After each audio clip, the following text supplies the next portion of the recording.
Ezequiel capítulo 43.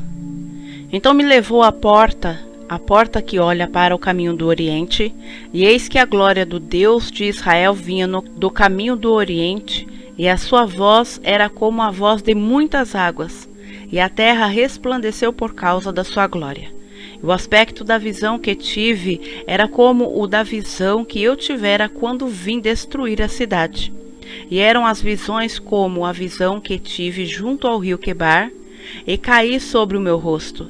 E a glória do Senhor entrou na casa pelo caminho da porta, cuja face está para o lado do Oriente.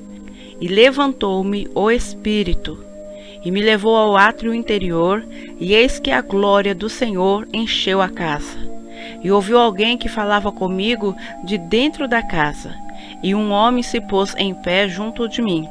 E disse-me: Filho do homem, este é o lugar do meu trono e o lugar das plantas dos meus pés, onde habitarei no meio dos filhos de Israel para sempre. E os da casa de Israel não contaminarão mais o meu nome santo, nem eles nem os seus reis, com suas prostituições e com os cadáveres dos seus reis, nos seus altos, pondo o seu limiar ao pé do meu limiar, e o seu umbral junto ao meu umbral, e havendo uma parede entre mim e eles, e contaminaram o meu santo nome com as suas abominações que cometiam. Por isso eu os consumi na minha ira. Agora lancem eles para longe de mim a sua prostituição e os cadáveres dos seus reis, e habitarei no meio deles para sempre. Tu, pois, ó filho do homem, mostra à casa de Israel esta casa, para que se envergonhe das suas maldades, e meça o modelo. E, envergonhando-se eles de tudo quanto fizeram, faze-lhes saber a forma desta casa, e a sua figura, e as suas saídas, e a sua entrada, e todas as suas formas, e todos os seus estatutos, todas as suas formas, e todas as suas leis. E escreve isto aos seus olhos, para que guardem toda a sua forma, e todos os seus estatutos, e os cumpram. Esta é a lei da casa. Sobre o cume do monte, todo o seu contorno em redor será santíssimo. Eis que esta é a lei da casa. E estas são as medidas do altar. Em côvados, o côvado é um côvado de 1 palmo. E o fundo será de 1 côvado de altura, e 1 côvado de largura, e a sua borda em todo o seu contorno de 1 palmo, e esta é a base do altar. E do fundo, desde a terra até a armação interior, 2 côvados, e de largura 1 côvado, e desde a pequena armação até a grande, 4 côvados, e a largura de 1 côvado. E o altar de 4 côvados, e desde o altar e para cima havia 4 pontas.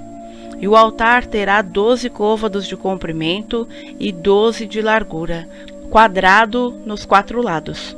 E a armação, 14 côvados de comprimento, e 14 de largura nos seus 4 lados, e o contorno ao redor dela de meio côvado, e o fundo dela de 1 côvado, ao redor, e os seus degraus davam para o oriente. E disse-me: Filho do homem, assim diz o Senhor Deus: estes são os estatutos do altar no dia em que o fizerem, para oferecerem sobre ele holocausto e para aspergirem sobre ele sangue. E aos sacerdotes levitas, que são da descendência de Zadoque, que se chegam a mim, diz o Senhor Deus, para me servirem, darás um bezerro para oferta pelo pecado. E tomarás do seu sangue e o porás sobre as suas 4 pontas e sobre os 4 cantos da armação. E no contorno ao redor, assim o purificarás e o expiarás. Então tomarás o bezerro da oferta pelo pecado e o queimará no lugar da casa para isso designado, fora do santuário. E no 2º dia oferecerás um bode, sem mancha, como oferta pelo pecado, e purificarão o altar, como o purificaram com o bezerro. E, acabando tu de purificá-lo, oferecerás um bezerro sem mancha, e um carneiro do rebanho sem mancha. e oferecê-los-ás perante a face do Senhor. E os sacerdotes deitarão sal sobre eles, e oferecê-los-ão em holocausto ao Senhor. Por 7 dias prepararás cada dia um bode como oferta pelo pecado. Também prepararão um bezerro e um carneiro do rebanho sem mancha. Por 7 dias espiarão o altar e o purificarão, e assim consagrar-se-ão. E cumprindo eles estes dias, será que, ao 8º dia, e dali em diante, os sacerdotes oferecerão sobre o altar os vossos holocaustos e as vossas ofertas pacíficas, e eu me deleitarei em vós, diz o Senhor Deus.